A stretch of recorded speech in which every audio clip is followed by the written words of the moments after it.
नमस्कार मित्रों, आप सर्वेનું ફરી એકવાર સ્વાગત છે। આપણે છેલ્લે ઇલેક્ટ્રોનના વીજભાર અને દળનો ગુણોત્તર આપણે જેને E/me ના મૂલ્ય તરીકે દર્શાવીએ છીએ। તો આ પ્રકારનું મૂલ્ય સર જે થોમ્સન નામના વૈજ્ઞાનિકે કેવી રીતે મેળવ્યું એના વિશેની આપણે થોડીક વાત કરતા હતા। આપણે એવું બતાવ્યું કે કેથોડ નળીમાંથી ઉત્પન્ન થયેલા કેથોડ કિરણો ના આજુબાજુ જ્યારે વિદ્યુતીય અને ચુંબકીય ક્ષેત્ર એકબીજાને લંબ સ્વરૂપમાં લાગુ પાડીએ છીએ ત્યારે કેથોડ કિરણો વિચલિત થાય છે અને જે આ વિચલનની માત્રા છે એ ત્રણ બાબતો ઉપર આધારિત હોય છે, જે આપણે અગાઉ શીખ્યા હતા। કઈ કઈ ત્રણ બાબતો ઉપર આધારિત? તો કણના વીજભારની માત્રા, જેટલો કણ ઉપરનો વીજભાર વધુ એટલી વિચલનની માત્રા વધુ હોય છે। બીજું કહ્યું હતું કણના દળ ઉપર, જેટલું કણનું દળ ઓછું એટલું વિચલન વધારે, જેટલું કણનું દળ વધુ એટલું વિચલન ઓછું।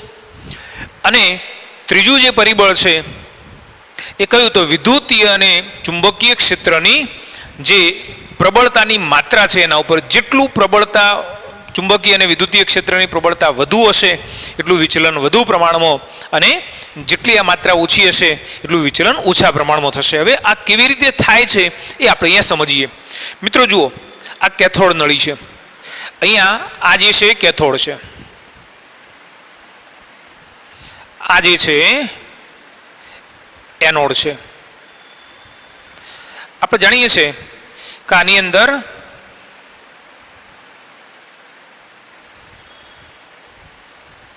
શૂન્યાવકાશ જેવી આ કાચની નળી હશે અને એની અંદર ખૂબ ઊંચું વિદ્યુત દબાણ લાગુ પાડવામાં આવે છે અથવા ખૂબ વધારે પડતા વોલ્ટેજ એની અંદર દાખલ કરવામાં આવે છે। જ્યારે તમે આવી કેથોડ નળીના અંદર દબાણ ઓછું રાખીને વધુ વિદ્યુત પુરવઠો 10,000 જેટલા વોલ્ટ વિદ્યુત પુરવઠો તમે દાખલ કરશો તો એ વખતે એમાંથી કેથોડ કિરણો ઉત્પન્ન થાય છે। હવે આ જે કેથોડ કિરણો છે એના માર્ગની અંદર આપણે શું કરીએ છીએ? અહીંયા ચુંબકીય ક્ષેત્ર લાગુ પાડીએ છીએ। જો મિત્રો અહીંયા આગળ આ એક જે ચુંબક છે એના N અને S ધ્રુવને બરાબર સામસામે રાખેલા છે। અહીંયા આગળ N અને S રાખેલા છે, બરાબર એને લંબ સ્વરૂપે આપણે આ રીતે બતાવીએ,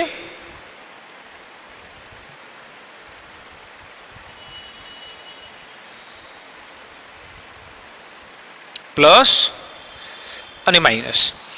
મિત્રો જો હવે સમજો, દાખલા તરીકે કેથોડ કિરણની દિશા આ રીતે છે, આ કેથોડ કિરણ છે તો એની અંદર ચુંબકીય ક્ષેત્ર કેવી રીતે લાગુ પાડવામાં આવ્યું હશે? જો ચુંબકીય ક્ષેત્ર આ રીતે લાગુ પાડીએ છે, N છેડો આ બાજુ, તો જે S છેડો છે કઈ બાજુ? આ રીતે સામસામે હશે, બરાબર। હવે વિદ્યુતીય ક્ષેત્ર કેવી રીતે લાગુ પાડવાનું? તો ચુંબકીય ક્ષેત્રને લંબ સ્વરૂપે લાગુ પાડવામાં આવે છે। અહીં આગળ N અને S છે તો જે વિદ્યુતીય ક્ષેત્ર લાગુ પાડીએ છીએ એમાં જે ધન ધ્રુવ છે એનું ઉપર તરફ, ઋણ ધ્રુવને નીચે તરફ રાખવામાં આવે છે અને આ બંનેને એકબીજાના લંબ સ્વરૂપે જ્યારે ગોઠવવામાં આવે છે ત્યારે અહીંયા આ જે કેથોડ કિરણો છે એ વિચલન પામે છે। હવે કેવી રીતે વિચલન પામશે આપણે એની વાત કરીએ। સૌથી પહેલા, જો માત્ર વિદ્યુતીય ક્ષેત્ર, ચુંબકીય ક્ષેત્ર હાલ લગાડતા નથી, માત્ર વિદ્યુતીય ક્ષેત્ર લગાડવામાં આવે છે તો જો અહીંયા પાછળ આ પ્રસ્ફુરણ પડદો છે, આ જે બતાવ્યો છે એ પ્રસ્ફુરણ પડદો છે, તો આપણે જાણીએ છીએ કે પ્રસ્ફુરણ પડદા ઉપર જ્યારે કેથોડ કિરણ અથડાય તો શું થાય? તો આગળ પ્રકાશિત ઝબકારો થાય અથવા એ ભાગ પ્રજ્વલિત થશે। હવે જો માત્ર વિદ્યુતીય ક્ષેત્ર લગાડવામાં આવે છે તો શું થવાનું? તો વિદ્યુતીય ક્ષેત્રની અસર થવાની, અને વિદ્યુતીય ક્ષેત્રની અસર હેઠળ આ જે કેથોડ કિરણો હતા એ વિચલિત થવાના। કેવી રીતે વિચલિત થવાના? તો અહીંથી આ રીતે વિચલિત થવાના, ઉપરની તરફ વિચલિત થવાના, અને આવે છે ત્યારે પ્રસ્ફુરણ પડદા ઉપર તે મીન્સ કેથોડ કિરણો બિંદુ એ આગળ અથડાય છે।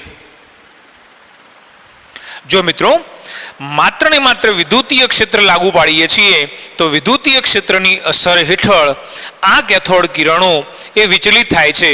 વિચલિત થઈને કઈ ઉપરની દિશામાં જાય છે અને બિંદુ એ આગળ એ પ્રકાશિત ઝબકારો દેખાડશે અથવા તો આગળ બિંદુ એ આગળ આ જે કિરણ છે એ પ્રદીપ્ત થવાનું અથવા તો આગળ દેખાશે. સેમ આ જ રીતે હવે માત્ર ને માત્ર જો ચુંબકીય ક્ષેત્ર લાગુ પાડીએ છીએ તો જો માત્ર ચુંબકીય ક્ષેત્ર લાગુ પાડવામાં આવે તો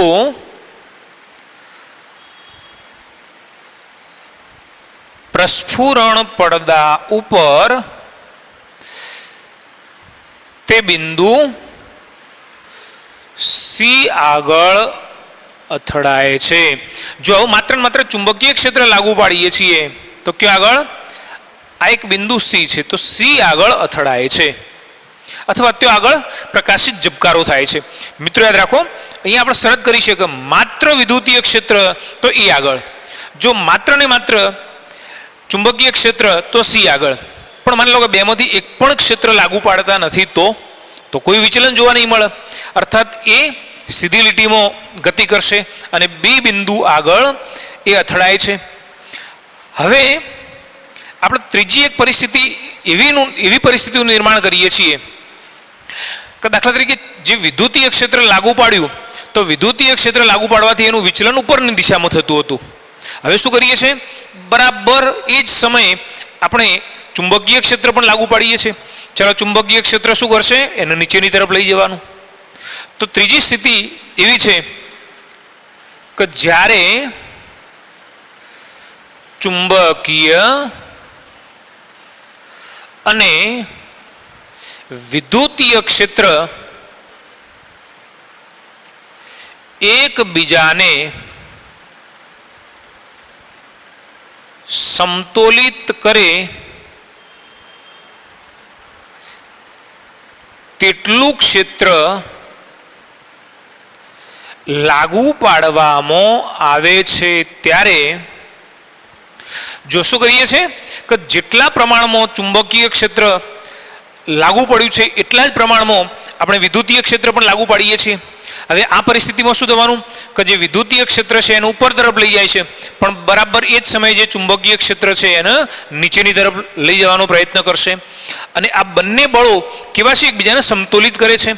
અને જ્યારે આ બંને બળો એકબીજાને સમતોલિત કરતા હશે ત્યારે આ બંને ક્ષેત્રોની ગેરહાજરીમાં જે રીતે કિરણ સીધી લીટીમાં ગતિ કરે છે બરાબર એવું પરિણામ આપણને જોવા મળે છે. તેટલું ક્ષેત્ર લાગુ પાડવામાં આવે ત્યારે આ બંને ક્ષેત્રોની ગેરહાજરીની જેમ જ કિરણ મીન્સ કે કેથોડ કિરણ ગતિ કરે છે અને બિંદુ બી આગળ અથડાય છે.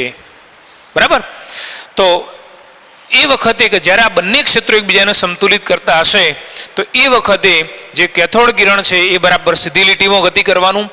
જ્યારે આ બંને ક્ષેત્રોની ગેરહાજરી હતી અને એ વખતે જે જગ્યાએ જે બિંદુ આગળ એ અથડાતું હતું બરાબર એ જગ્યાએ આ કિરણ અથડાય છે. હવે આજે જે થોમ્સન છે એમણે શું કર્યું કે અહીંયા નક્કી કર્યું કે બંનેને સંતુલિત કરવા માટે જે ક્ષેત્ર આપણે અહીંયા લાગુ પાડ્યું એ ક્ષેત્ર દ્વારા કેટલું અહીંયા બળ લાગી રહ્યું છે. તો એવા કોઈ પણ એક ક્ષેત્રની હાજરીમાં આમ ચુંબકીય ક્ષેત્ર અથવા બેમાંથી કોઈ પણ એક અથવા વિદ્યુતીય ક્ષેત્ર પૈકી કોઈ પણ એક ક્ષેત્રની હાજરીમાં ઇલેક્ટ્રોનના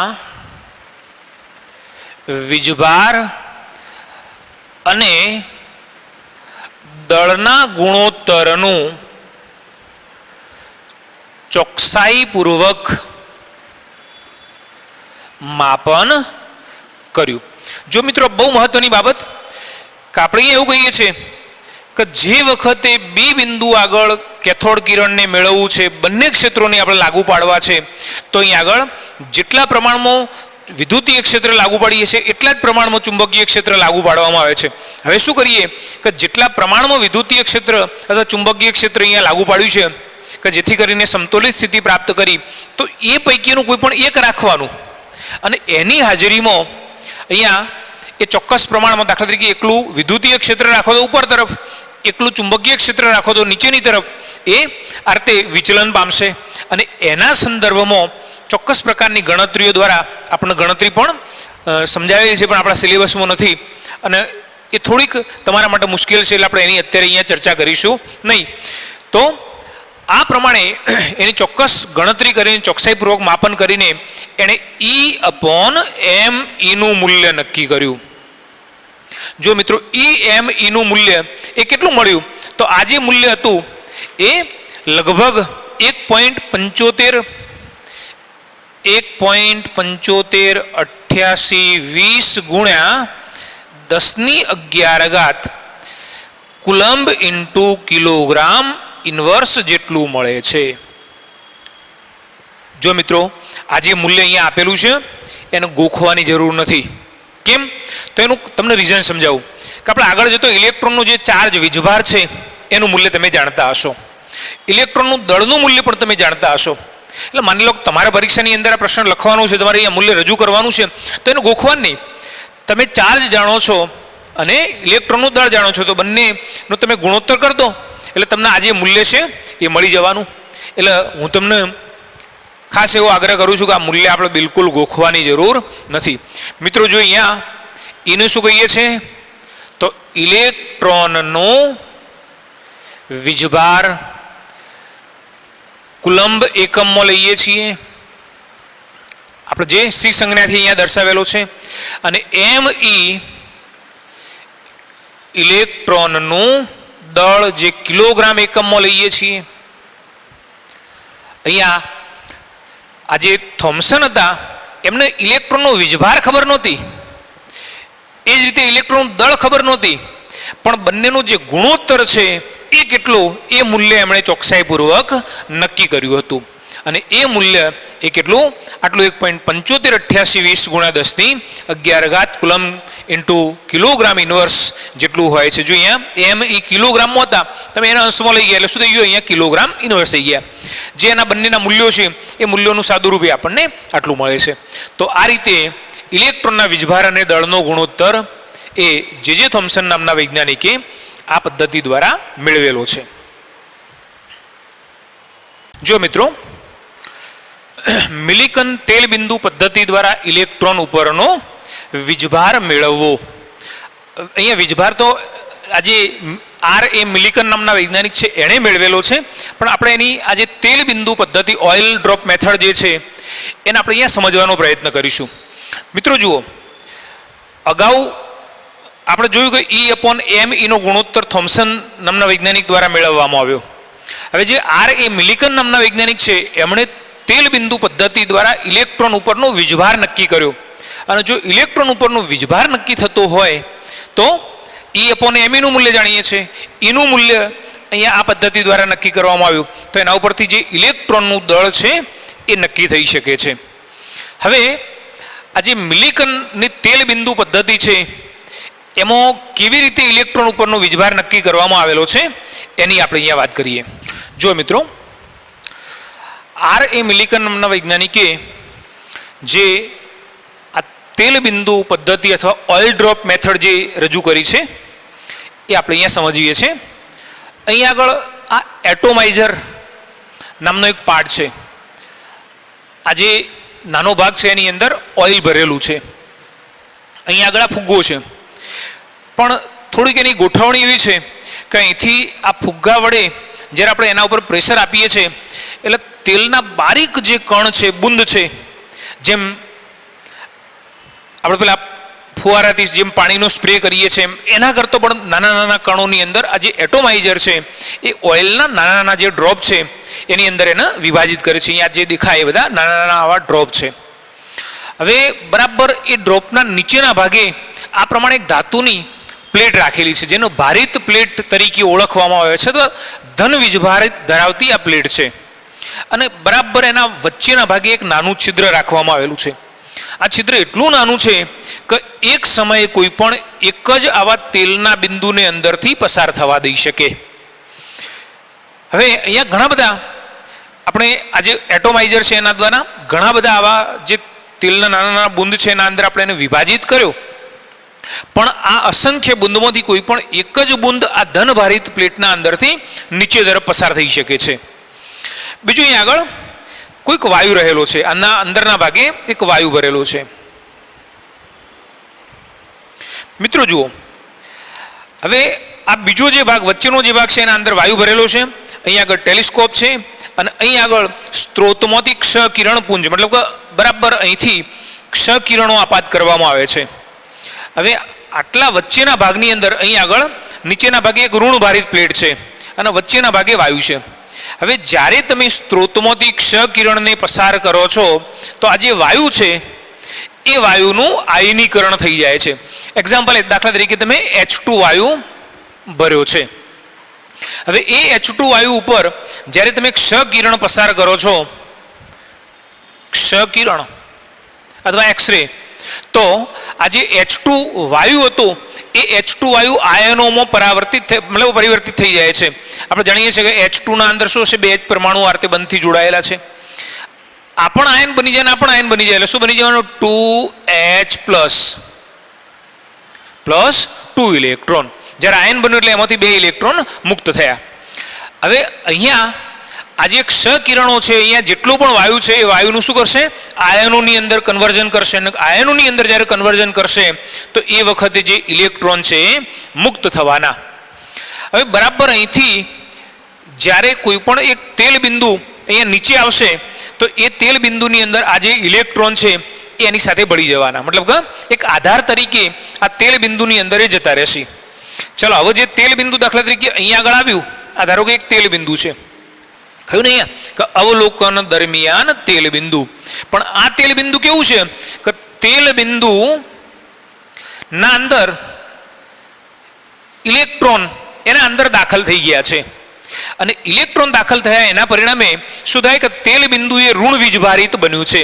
ઘણી વખત એવું પણ બની શકે કે જે અહીંયા ધન આયન છે એ ધન આયન એ આ તેલ બિંદુ સાથે ભળી જવાનું. બરાબર, આપણે અહીં આગળ જોઈએ છે કે જે ઇલેક્ટ્રોન છે આ તેલ બિંદુ સાથે ભળી જવાનું. આપણે જાણીએ છીએ કે કોઈ પણ પદાર્થ લઈએ સૃષ્ટિ ઉપર સૌથી નાનામાં નાનો જે પદાર્થ છે એને પણ ગુરુત્વાકર્ષણ બળ લાગી રહ્યું છે.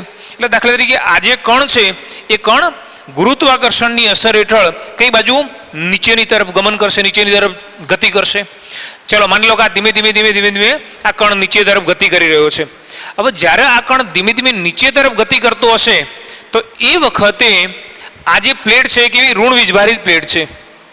અત્યારે તો ધારો કે તમે કોઈ પણ જાતનો પ્રવાહ એના અંદર પસાર કરતા નથી, પણ ધારો કે તમે જો એના અંદર વિદ્યુત પ્રવાહ પસાર કરશો તો શું થાય કે આ નેગેટિવ ચાર્જ, અહીંયા પણ નેગેટિવ ચાર્જ, એટલે શું થાય, અપાકર્ષણ થાય.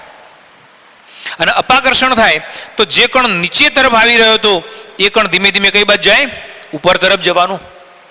બરાબર મિત્રો જુઓ, અહીંથી આ બરાબર સામે અહીંયા ટેલિસ્કોપ રાખવામાં આવેલું છે. ટેલિસ્કોપની અંદર જે તેલ બિંદુ છે, અતિ સૂક્ષ્મ જે તેલ બિંદુ છે કે જે ઋણ વીજભારિત છે એનું અહીંથી અવલોકન કરવામાં આવે છે. કોણે, મિલિકન નામના વૈજ્ઞાનિકે અવલોકન કર્યું.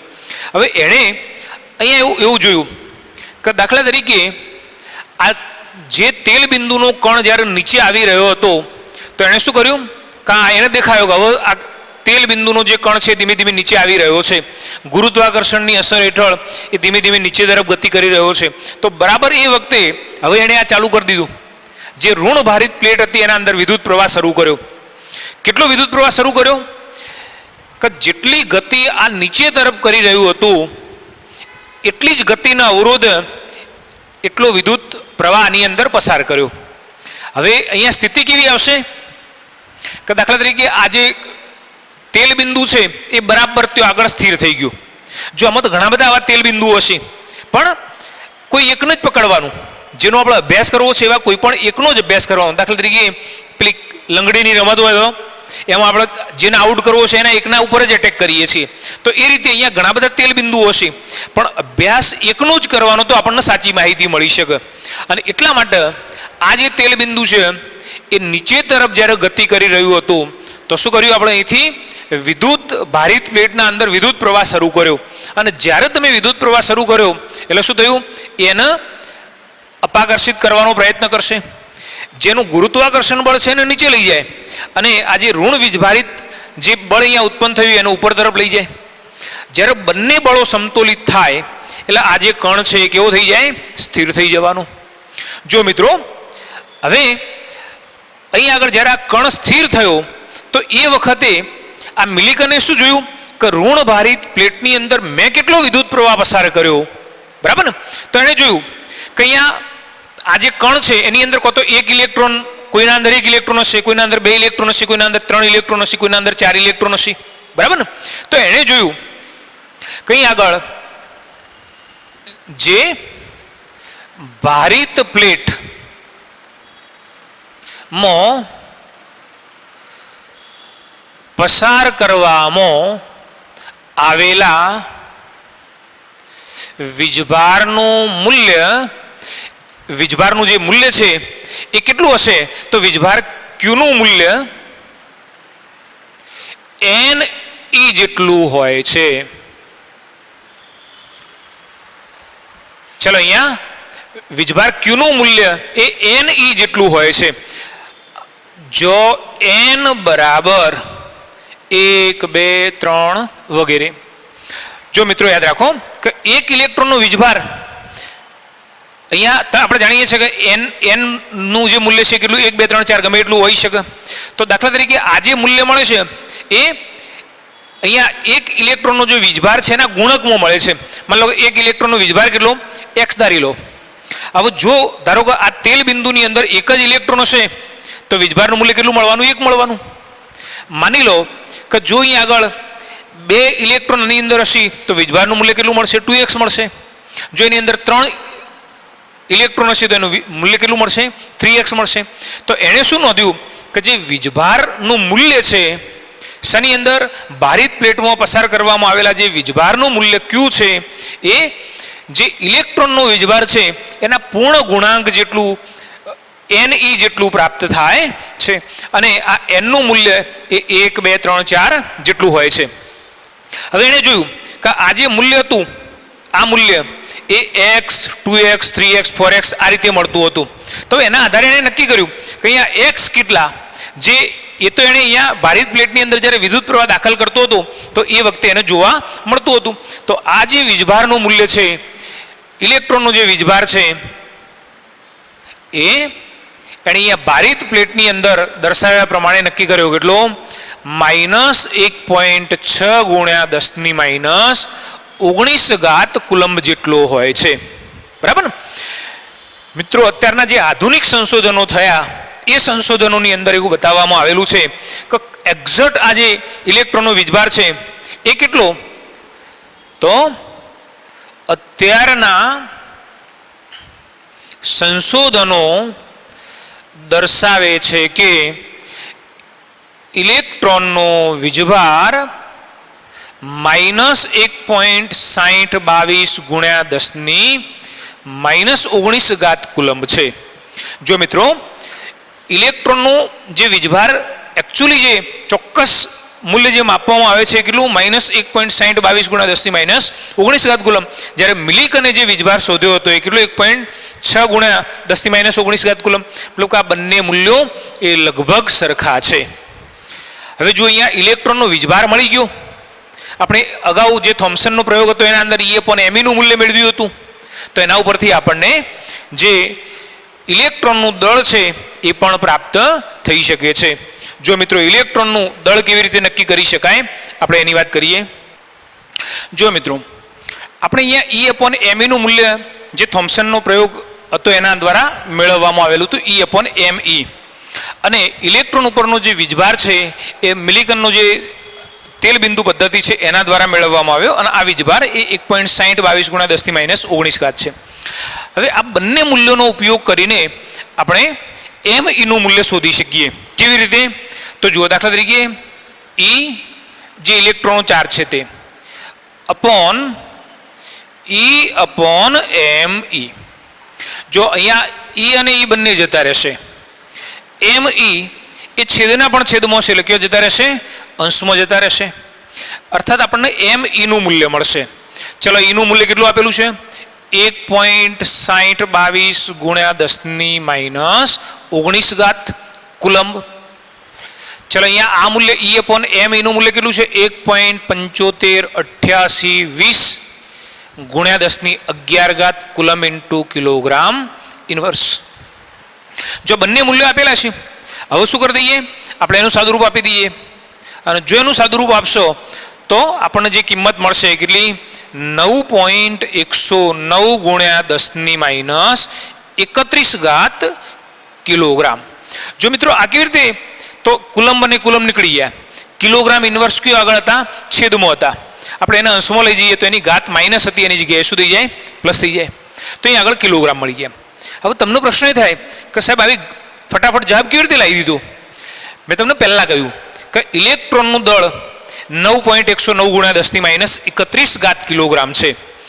હવે આપણે એટલી બધી વખત આવશે કે તમને આ જે દળ છે 100% યાદ રહી જવાનું. જે ઇલેક્ટ્રોનનો વીજભાર છે 1.6022 × 10⁻19 એ પણ કેટલી બધી વખત આવશે અને કેટલી બધી વખત આવશે એટલે તમને યાદ થઈ જવાનું. મેં તમને પહેલાં કહ્યું હતું કે E અપોન me નું મૂલ્ય આ કેવી રીતે યાદ રાખવાનું? E નું મૂલ્ય કેટલું? 1.6022 × 10⁻19. me કેટલા? આટલા. ગુણોત્તર મેળવી દો એટલે તમને આ મૂલ્ય મળી જવાનું છે. બરાબર ને? તો જે ઇલેક્ટ્રોનનું જે દળ છે એ આ પ્રમાણે હોય છે. હવે તમને એક પ્રશ્ન કદાચ એવો પણ થાય કે ઇલેક્ટ્રોનનો વીજભાર કેવો? માઇનસ છે. તો અહીં આગળ માઇનસ કેમ ના લખ્યા? મિત્રો, આપણે અહીંયા વીજભારની વાત કરીએ છીએ, વીજભાર માઇનસ છે એ વાત નક્કી. પણ જો ધારો કે તમે અહીંયા વીજભાર માઇનસ લેશો તો તમને આ વેલ્યુ કેવી મળશે? માઇનસ મળશે. અને અહીંયા તમે શું શોધી રહ્યા છો? દળ શોધી રહ્યા છો. કોનું? ઇલેક્ટ્રોનનું દળ શોધો છો. me એટલે માસ ઓફ ઇલેક્ટ્રોન, ઇલેક્ટ્રોનનું દળ. અને દળ ક્યારે માઇનસ હોય નહીં. અને એટલા માટે આપણે અહીંયા આગળ માઇનસ નથી લખતા, પ્લસ લખ્યા છે.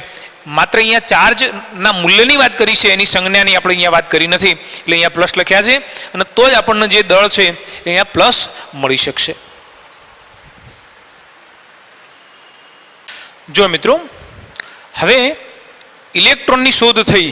આપણે જાણીએ છીએ કે પરમાણુના બંધારણની અંદર ઇલેક્ટ્રોન નામનો એક કણ આવેલો છે અને ઇલેક્ટ્રોન એ કેવો? તો ઋણ વીજભાર ધરાવે છે. વૈજ્ઞાનિકોએ જોયું કે કોઈ પણ પરમાણુ એ વીજભારની દ્રષ્ટિએ તટસ્થ છે. હવે જો ઇલેક્ટ્રોનને ઋણ વીજભાર હોય તો એ નક્કી થયું કે પરમાણુ જો વીજભારની દ્રષ્ટિએ તટસ્થ હોય તો પરમાણુના અંદર કોઈક ધન વીજભારિત કણ પણ આવેલો હોવો જોઈએ. પરમાણુના અંદર રહેલા કણોમાં સૌથી પહેલાં શું શોધાયું? ઇલેક્ટ્રોન શોધાયો, પછી પ્રોટોન શોધાયો અને છેલ્લા ન્યુટ્રોન શોધાયો. આપણે દરેકે દરેક કણ કેવી રીતે શોધાય એના વિશેની ચર્ચા કરતા જઈશું. આપણે ઇલેક્ટ્રોન વિશેની વાત કરી, હવે વાત કરીએ પ્રોટોન માટેની શોધ. હવે જુઓ, આપણે જે કેથોડ કિરણ નળી લઈએ છીએ તો આવી કેથોડ કિરણ નળીના અંદર થોડાક ફેરફારો કરીએ છીએ. અને એટલા માટે આપણે અહીંયા બતાવીએ છીએ કે ફેરફારવાળી કેથોડ કિરણ વિભાર નળીમાંથી કેથોડ કિરણો કરતો વિપરીત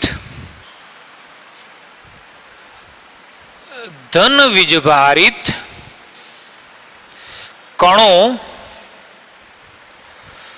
ઉત્પન્ન થાય છે, જેને કેનાલ કિરણો અથવા એનોડ કિરણો કહે છે. જો અહીંયા જે આપણે કેથોડ કિરણ નળીની વાત કરી હતી તો એવી કેથોડ કિરણ નળીમાં થોડાક ફેરફારો સાથે આપણે એના અંદર વિદ્યુત પ્રવાહ પસાર કર્યો અને જ્યારે એના અંદર વિદ્યુત પ્રવાહ પસાર કર્યો તો કેથોડ કિરણો કરતો કંઈક વિપરીત પ્રકારના અલગ પ્રકારના કિરણો પ્રાપ્ત થયા અને એ કિરણો કેવા ધનવીજભારિત હતા અને એ ધનવીજભારિત જે કિરણો છે અને કેનાલ કિરણો અથવા એનોડ કિરણો તરીકે ઓળખવામાં આવે છે. જો મિત્રો આપણે જાણીએ છીએ કે જે કેથોડ કિરણો હતા એ કેથોડમાંથી ઉત્પન્ન થતા હતા. અહીંયા જે નામ આપ્યું છે એનોડ કિરણો, તો એ એનોડમાંથી ઉત્પન્ન થાય છે અને કેથોડ તરફ ગતિ કરે છે.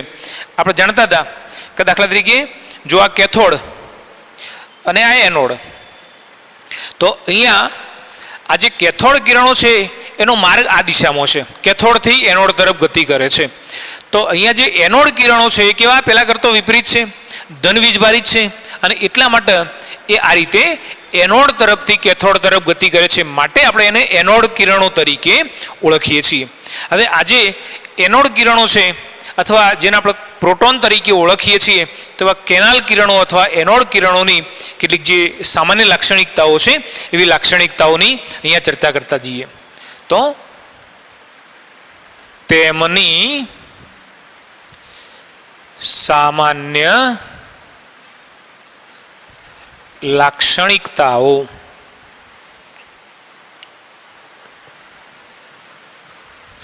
જો મિત્રો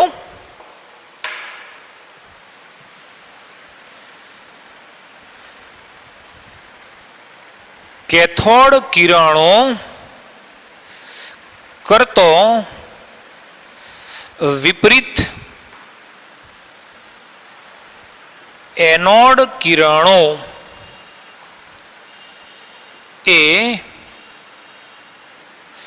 નળીમાંના વાયુના સ્વભાવ ઉપર આધારિત હોય છે. જો આપણે કેથોડ કિરણો માટે એવું કહ્યું હતું કે કેથોડ કિરણો એ નળીના અંદર જે ઇલેક્ટ્રોડ છે, જે વિદ્યુત ધ્રુવો છે એની પ્રકૃતિ ઉપર આધાર રાખતા નથી, વાયુ ઉપર આધાર રાખતા નથી.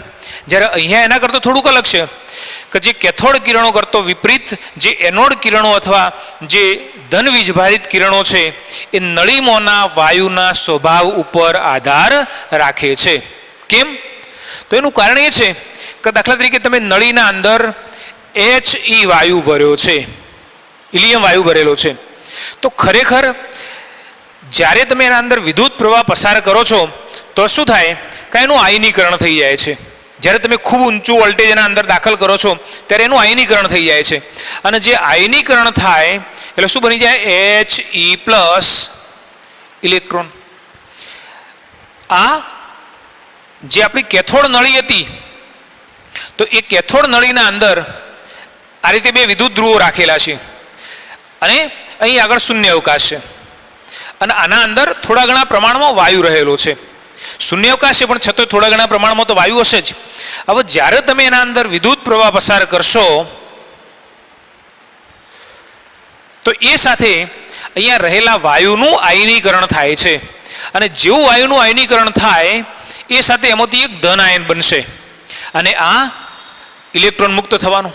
આપણે અગાઉ બતાવ્યું એમ કે જે ઇલેક્ટ્રોન હતો એ ઇલેક્ટ્રોન એ અહીંયા ધન ધ્રુવ તરફ એનોડ તરફ આકર્ષિત થાય છે, એટલે અહીંથી કેથોડમાંથી ઇલેક્ટ્રોન તરફ એ ગતિ કરે છે.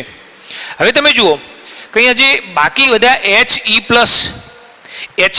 એ કેવા છે? તો એ ધનવીજભારિત છે અને ધનવીજભારિત છે એટલે એ કઈ બાજુ? જે કેથોડ છે એ તરફ ગતિ કરવાના.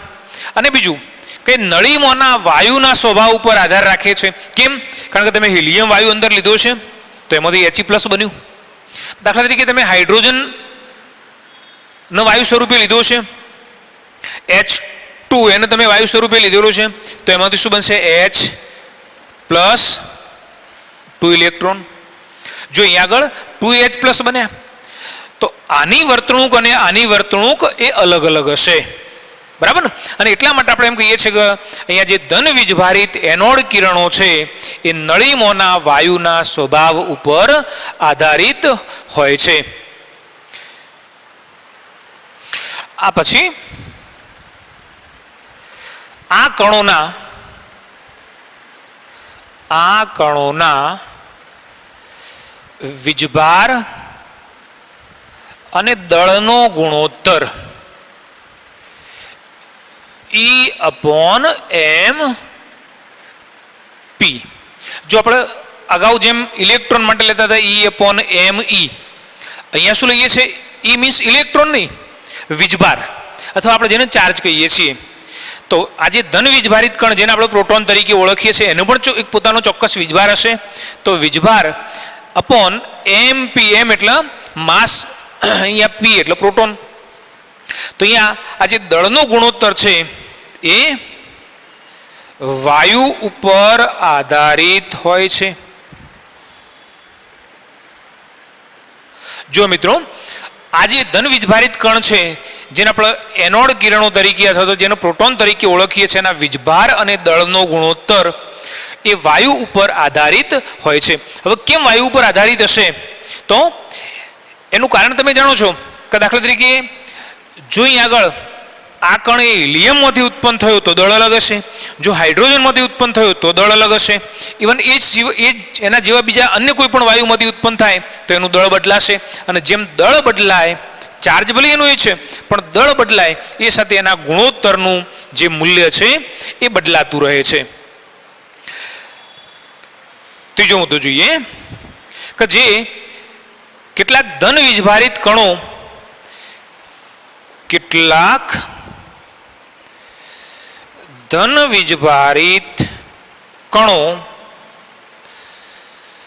મૂળભૂત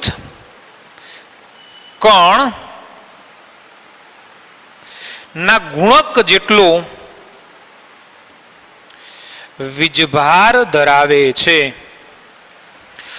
કેટલાક ધન વીજભારિત કણો એ મૂળભૂત કણના જે કણ છે એના ગુણક જેટલો વીજભાર ધરાવે છે. માની લો કે દાખલા તરીકે આપણે એમ કહીએ કે હાઇડ્રોજનની અંદર એક જ પ્રોટોન છે.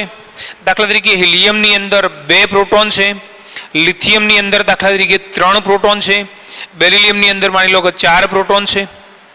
તો આપણે જાણીએ છીએ કે એક પ્રોટોન નો અહીં આગળ જેટલો વીજભાર હશે, હાઇડ્રોજનની અંદર એક જ પ્રોટોન છે એટલે એનો વીજભાર કેટલો? મૂળભૂત કણના જેટલો હશે. પણ માની લો હિલિયમની વાત કરીએ તો એની અંદર કેટલો હશે? એનાથી 2 ગણો હશે. જો કદાચ લિથિયમ માટે કહીએ તો કેટલો હશે? તો 3 ગણો હશે. તો આ રીતે કેટલાક ધન વીજભારિત કણો H+, He+, Li+, B+ વગેરે વગેરે, તો આવા કણો મૂળભૂત કણના ગુણક જેટલો વીજભાર ધરાવે છે. મૂળભૂત કણનો વીજભાર કેટલો? 1, તો એનો ગુણક કેટલો? 2, 3, 4 આ રીતે વીજભાર ધરાવે છે. છેલ્લે જોઈએ ચુંબકીય અને વિદ્યુતીય ક્ષેત્રની હાજરીમાં આ કિરણો કેથોડ કિરણો કરતો વિપરીત લક્ષણો ધરાવે છે. જો મિત્રો આપણે અહીંયા એવું કહ્યું હતું કે જ્યારે કેથોડ કિરણોના માર્ગની અંદર ચુંબકીય અથવા વિદ્યુતીય ક્ષેત્ર જ્યારે લાગુ પાડીએ છીએ તો એ વખતે એ વિચલન પામે છે. આપણે બતાવ્યું એમ કે દાખલા તરીકે જો વિદ્યુતીય ક્ષેત્ર લાગુ પાડતા હતા તો જે વિચલન હતું એ ઉપર તરફ થતું હતું. એ જ રીતે મતલબ જો ચુંબકીય ક્ષેત્ર લાગુ પાડતા તો વિદ્યુત જેનું વિચલન છે નીચેની તરફ થતું હતું. પણ જ્યારે આ પ્રકારના જે એનોડ કિરણો છે તો એની અંદર જ્યારે વિદ્યુતીય અથવા ચુંબકીય ક્ષેત્ર લાગુ પાડીએ છીએ તો એ વિપરીત ગુણધર્મો ધરાવે છે, મતલબ કે એના જેવા ગુણધર્મો ધરાવતું નથી. હવે આપણે જોઈએ કે સૌથી પાયાનું જે સૌથી નાનામાં નાનો કહીએ એવો આવો ધન વીજભારિત કણ કયો? તો તમે જાણો છો કે હાઇડ્રોજન, H પરમાણુ. હવે H પરમાણુના મતલબ વીજ વિભાર નળીના અંદરથી જ્યારે તમે એના અંદરથી વિદ્યુત પ્રવાહ પસાર કરો તો એનું આયનીકરણ થઈ જાય. શું બની જાય? H+ અને ઇલેક્ટ્રોન. તો સૌથી નાનામાં નાના દળ ધરાવતો જે આવો ધન વીજભારિત વાયુમય કણ જે H+ છે. અને આપણે જાણીએ છીએ કે હાઇડ્રોજનનું બંધારણ કેવું છે. હાઇડ્રોજનના કેન્દ્રની અંદર એક પ્રોટોન હોય છે, હાઇડ્રોજનના કેન્દ્રની અંદર ન્યુટ્રોન હોતો નથી, અને કક્ષાની અંદર અહીંયા એક ઇલેક્ટ્રોન હોય છે. હવે માની લો કે તમે અહીંથી ઇલેક્ટ્રોનને કાઢી નાખ્યો. ચલો ઇલેક્ટ્રોનને કાઢી નાખ્યો, શું બાકી વધ્યું? કેન્દ્રની અંદર શું છે? પ્રોટોન. તો આ જે હાઇડ્રોજન પરમાણુ છે એમાંથી બનતો જે ધન આયન છે એ પ્રોટોન તરીકે ઓળખાય છે. સૌથી નાનામાં નાના કદનો પ્રોટોન એને આપણે કહીએ છીએ. જો કે પ્રોટોન હિલિયમમાંથી મેળવ્યો હોય તો પણ એના અંદર રહેલ જે પ્રોટોન છે એનું દળ તો એટલું જ હશે, પણ અહીંયા હિલિયમમાંથી જે પ્રોટોન મળશે એ 2 પ્રોટોન હશે, લિથિયમમાંથી 3 પ્રોટોન મળશે. એટલે અહીંયા સૌથી નાનામાં નાનો જે હાઇડ્રોજન વાયુ છે એમાંથી મળતો જે કણ છે એને આપણે પ્રોટોન તરીકે ઓળખીએ છીએ. અને આવા પ્રોટોનની શોધ સૌ પ્રથમ કોણે? ગોલ્ડસ્ટીન, કેટલાક બુકોની અંદર ગોલ્ડસ્ટેઇન લખેલું હશે, નામના વૈજ્ઞાનિકે કરેલી છે. આજે આપણે પ્રોટોનની શોધ વિશેની વાત કરી. આપણા ટોપિકની અંદર હજુ ન્યુટ્રોનની શોધ બાકી છે, જે આપણે નેક્સ્ટ ટાઈમે સમજાવીશું.